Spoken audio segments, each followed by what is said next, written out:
Hey guys, you're listening to Vol, and we are watching the TSL, the Team Liquid Star League, and we have now reached the round of 32 group stage.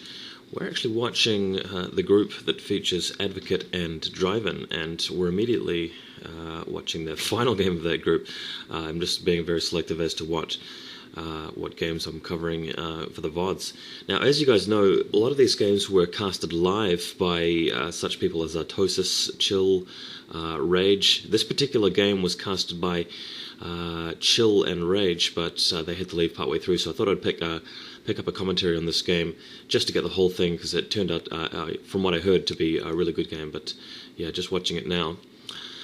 So yeah, Dreiven versus Advocate, and both players have unfortunately sort of come to the end of the group stage. By the way, there's 4 people in the group, and if you don't know the format, each player plays the group, plays each other once, so they pair off, and then there's a winners match, there's a losers match. And the winner of the losers match plays the loser of the winners match, and then there's a final match. Similar to the MSL and the OSL, if you guys follow that sort of thing. Of course you do. Of course you follow the OSL and the MSL. Who doesn't? Unfortunately, what happened earlier today or last night, depending on whether you got any sleep between now and then, was that I couldn't actually cast. I was actually scheduled to cast with Artosis, and the reason why you didn't hear me very much on the stream was because I couldn't actually observe the games because my internet in New Zealand is very crappy, basically. I couldn't really join, otherwise it would have disrupted the game. So I was on air, I was just talking to Artosis between the games, but look, I don't mind at all. I was actually really excited listening to Artosis' cast because he is a really good caster. I really enjoyed his stuff. He's a very enthusiastic guy. He says he won't be making any VODs of his game, so I thought that task better fall to me just to do some work the following day and get things going. Dreiven, sorry, I haven't gotten to this game yet, but both players just opening up very standardly. I just want to say a few more things. Dreiven actually showed up late for the tournament and actually had a walkover against KR. KR then went on to beat Squall in the winners match, and he's advanced to the TSL. So Dreiven is now facing off against Advocate, who actually lost against Squall in the first round. Sorry about all the spoilers, but I figured you guys would probably have listened to the cast so far, or checked out the results. If not, just check out the replays. So we're actually game 3 of Dreiven versus Advocate. Advocate, of course, if I didn't say it, is the yellow terran at the right hand side. The map is Zodiac. Dreiven has picked up the blue protoss on the western side, the 9 o'clock. Both really good players, Advocate from Russia and Dreiven from Poland, if my understanding is correct. Both excellent players. Advocate did extremely well. I was watching his games, and I in fact commentated on his game versus Redeemer, and that was a really exciting match. Advocate nearly lost it, of course. And now up against Dreiven. Dreiven won the, was it the DreamHack tournament? You guys will have to correct me in the forums if I got that wrong, but last year I do believe there was a tournament that he won, a LAN tournament, and it's just another one of the things that proves that this guy really knows how to play StarCraft. Advocate being no slouch either. Although, what I'm seeing here is a floated away command center from Advocate, and meanwhile Dreiven is only built a single gate before looks like he might be planning on expanding or teching. Judging by the probe coming out here, I assume he's expanding, and this means that Advocate is going to get his command center out a little bit later. So maybe because it's game 3 and they're drawn 1-1, maybe Advocate is just feeling a little bit defensive, really just worried about being knocked out of the whole tournament at this point. This is a must-win situation for both players. Whoever wins this game will actually qualify for the TSL. Yeah, just a fair bit of pre-game scouting, no serious action.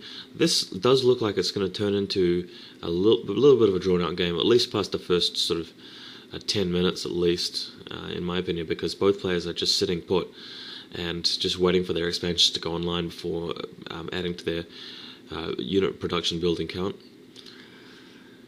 That command center nearly finished, will be floating down, but yeah, it's just going to be really delayed because we've got a nexus nearly complete there, and Dreiven is just ready to start work. because it's cross map, I guess both players assume that it won't be very healthy idea to rush across the map, and fair enough too. Dreiven just adding a couple of gateways down. He's going to be on 3 in a minute, and getting a robotics facility, so pretty standard stuff. I think he should be going for observers, just to make sure that there is no damage done by early vulture harass or anything like that. Looks like Advocate is just playing it safe, getting a missile turret up, and why wouldn't you? I mean, with protoss players these days, you don't really know what to expect. And a missile turret in his main, I think that's fairly solid stuff. Just worried about maybe a Reaver. I understand Dreiven used a Reaver in the previous game against him, but I mean, that's fairly common stuff. I mean, using a Reaver isn't unheard of, obviously. Indeed, Dreiven has gone for the observatory, so observers will be up shortly to scout the map out for him. Second factory going down for Advocate. Yeah, Advocate just slightly behind, but I mean, not in any serious kind of way. I mean, he's definitely, I wouldn't call it, he's really losing the game in a drastic sense.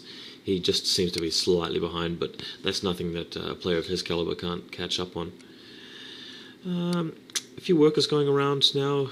Marines just pushing out, just maybe testing the waters. Both players are a little bit wary of what each other are doing, because both players are in the dark at this point. Terran doesn't have the comm set up. The observers aren't quite out yet. There they are. There's the first one. So the observer hasn't actually crossed the map yet to scan out, to find out what's going on. This SCV is just wandering around because Advocate is suspicious that Dreiven might be going for a quick 3 base, and that's potentially a good strategy for Protoss, but then again that would give Advocate a chance at this point to try and push out and do some damage. Dreiven just really slowly increasing the Dragoon count, switching to Zealots now. Robotic support base, so that's along with the Citadel of Adun, so that's actually quite a late tech by the looks. Yeah, late tech to possible Reaver harass. There's the Reaver now, and he's going to be upgrading Zealot leg speed. Got a shuttle already, so this Reaver harass will come late, so maybe Dreiven has some other sort of plan for it. Maybe he thinks there'll be a weakness in Advocate's build there. Got a dropship being built by Advocate, so both players are actually going for drop technology. That's really interesting. I guess they're both on the other side of the map, so they just want to pull off a few harassment maneuvers with drops. We'll see how that plays out. I'm really quite curious to see what will happen in regards to that. Here we go.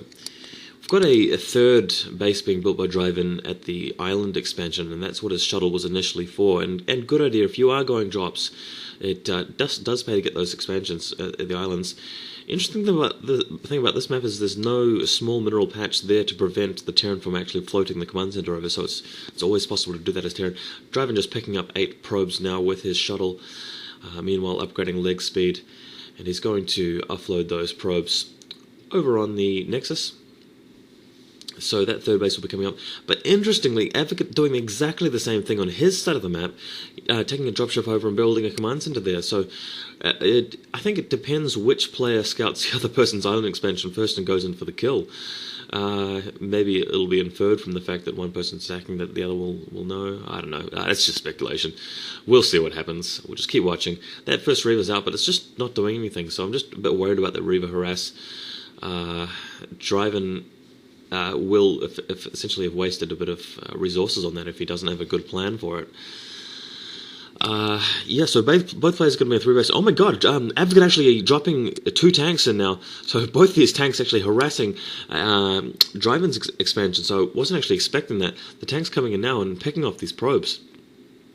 Usually what you see when you get island expansions is usually in favor of the Protoss player actually coming in and taking out the Terran, because that often tends to be easier to do, because in smaller numbers the Protoss units are superior.